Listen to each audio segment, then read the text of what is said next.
Chapter 11.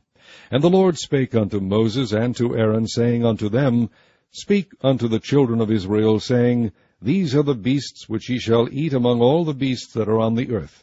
Whatsoever parteth the hoof, and is cloven-footed, and cheweth the cud among the beasts, that shall ye eat. Nevertheless, these shall ye not eat of them that chew the cud, or of them that divide the hoof, as the camel, because he cheweth the cud, but divideth not the hoof, he is unclean unto you. And the coney, because he cheweth the cud, but divideth not the hoof, he is unclean unto you.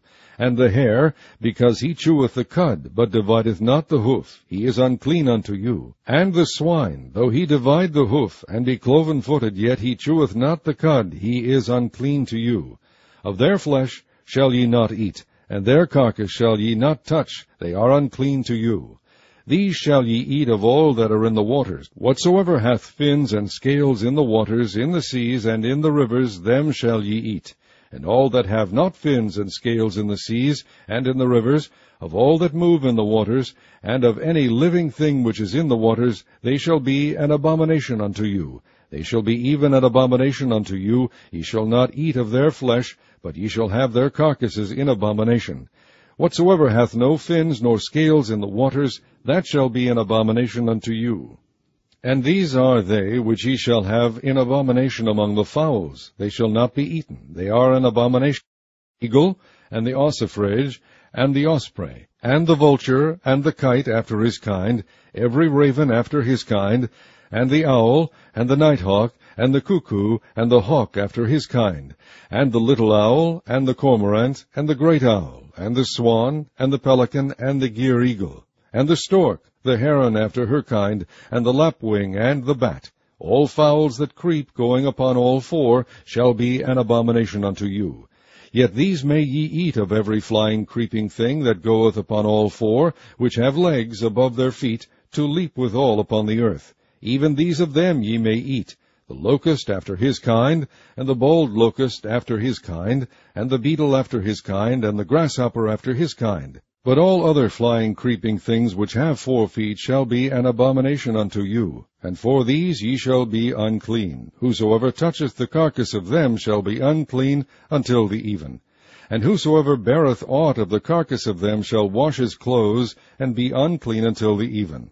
The carcasses of every beast which divideth the hoof, and is not cloven-footed, nor cheweth the cud, are unclean unto you. Every one that toucheth them shall be unclean. And whatsoever goeth upon his paws, among all manner of beasts that go on all four, those are unclean unto you. Whoso toucheth their carcass shall be unclean until the even. And he that beareth the carcass of them shall wash his clothes, and be unclean until the even. They are unclean unto you. These also shall be unclean unto you among the creeping things that creep upon the earth, the weasel, and the mouse, and the tortoise after his kind, and the ferret, and the chameleon, and the lizard, and the snail, and the mole. These are unclean to you among all that creep. Whosoever doth touch them when they be dead shall be unclean until the even. And upon whatsoever any of them when they are dead doth fall, it shall be unclean, whether it be any vessel of wood, or raiment, or skin, or sack, whatsoever vessel it be, wherein any work is done, it must be put into water, and it shall be unclean until the even, so it shall be cleansed. And every earthen vessel whereinto any of them falleth, whatsoever is in it shall be unclean, and ye shall break it. Of all meat which may be eaten, that on which such water cometh shall be unclean, and all drink that may be drunk in every such vessel shall be unclean. And everything whereupon any part of their carcass falleth shall be unclean. Whether it be oven, or ranges for pots, they shall be broken down, for they are unclean, and shall be unclean unto you. Nevertheless a fountain or pit, wherein there is plenty of water, shall be clean, but that which toucheth their carcass shall be unclean. And if any part of their carcass fall upon any sowing seed which is to be sown, it shall be clean. But if any water be put upon the seed, and any part of their carcass fall thereon, it shall be unclean unto you. And if any beast, of which ye may eat, die, he that toucheth the carcass thereof shall be unclean until the even. And he that eateth of the carcass of it shall wash his clothes, and be unclean until the even. He also that beareth the carcass of it shall wash his clothes, and be unclean until the even. And every creeping thing that creepeth upon the earth shall be an abomination, it shall not be eaten.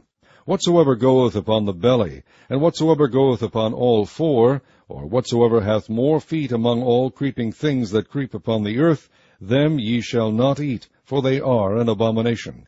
Ye shall not make yourselves abominable with any creeping thing that creepeth, neither shall ye make yourselves unclean with them, that ye should be defiled thereby.